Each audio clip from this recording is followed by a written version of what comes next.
During my school and college days, my parents told me to work hard, study hard, to get a degree so that I can get a better job. And presumably, this is something that we all have been told by the society, and the by the society and our parents to get a better degree so that we can get a high paying job and ultimately establish our career. But if that is true, then why is that 80% of graduated students in India are still unemployed? Why is that in the past 2 decades unemployment rate has increased rapidly in India?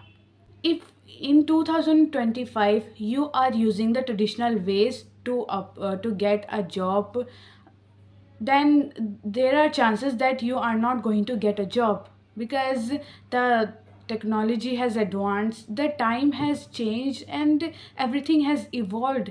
And having or merely having a degree or merely relying on a degree is not going to work anymore.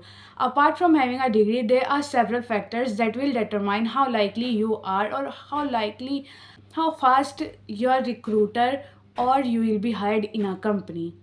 In today's video, I am going to share with you some actions or some steps that you should take right away so that you can get yourself a better job right after you graduate. So make sure you don't skip any part of this video. The reason why 80% of graduate students in India are still unemployed, because they lack relevant skill. They lack the skill that the recruiters are looking for.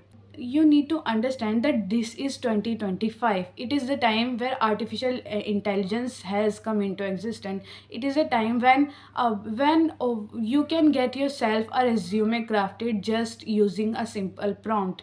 So don't think that having a degree, having a basic degree is going to get you a job. My friend is an art student, but she decided to acquire relevant skill to her educational background since the day she get into the college. What she did, she learned graphic designing, and from the first day of her graduation she started working on it. She started learning it. She took internships. She also took several courses to enhance her graphic designing skills. For example, if you are a BTech student, what you want to do, you want to take courses in coding to sharpen your coding skills. You want to learn cyber security. You want to learn various coding language right during your college days, your college years, so that by the time you graduate, you have the relevant skills that align with your degree and also with the company that you are going to apply to.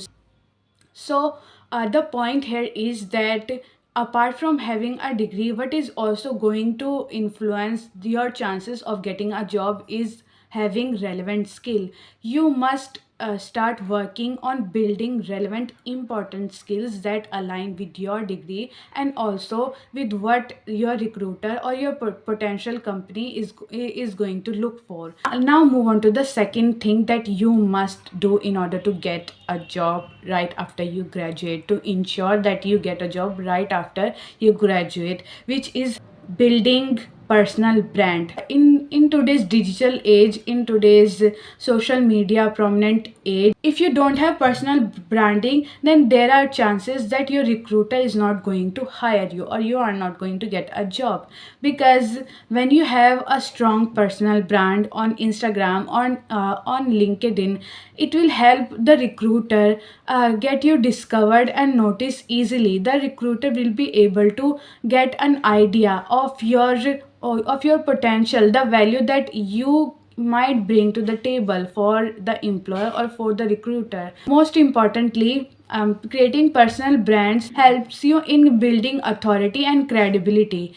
So, how you can build your personal brand on Instagram and on LinkedIn is by uploading and posting what you are doing currently, what you are doing with your skills, how your skills are going, anything that you learned recently, or any mistake that you learned. This will help your recruiter identify that you have the potential to bring value to the table. Let me explain this to you in through the help of an example. There is a person who has an account on LinkedIn as well as on Instagram. uh, and there is another person who has nothing in the name of personal branding. Both are applying to a job. Who do you think is more likely to land a job, or who do you think that the recruiter is going to hire first? Of course, the one with personal branding. Why? Because his expertise are well showcased in the videos, or in the posts that he uploaded consistently on the social media platforms. So the next step, and that is very important and makes and plays an important role in determining how likely you are to get a job, is networking.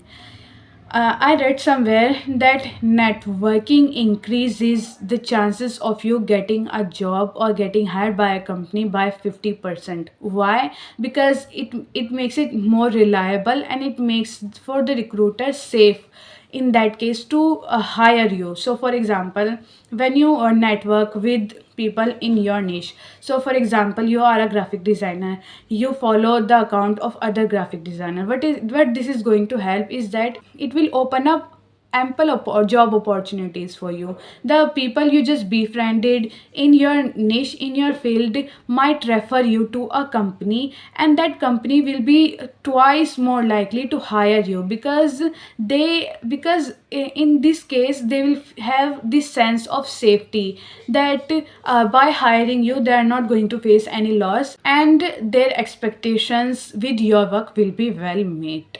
Moving on to the fourth and the most overlooked step, that the most overlooked thing or step that a lot of people don't realize, is having strong spoken and written skill, which comes under a soft skill. At least you should have the ability to express yourself, your expertise and your skills effectively and clearly, with the usage of as little word as possible to your recruiter, because this ensures you are a qualified employee or a candidate for the job that you are applying to. Having strong communication skill, having a good command over spoken and written English will allow you to land a job faster, because this way you will be able to communicate your value, your expertise easily, and that is exactly what the recruiter, the employer, is looking for. So these are the steps that matter a lot in getting a job, apart from just having a degree. If you believe that just possessing a degree, if you are reliant or you are laid back believing that your degree is going to get you a job, it is not the case anymore. There are a lot of factors that I have just described in this video that matters, that influence your chances and your odds of getting hired by a company or by your recruiter. So I hope that you like this video. If you did, then make sure that you subscribe to my channel.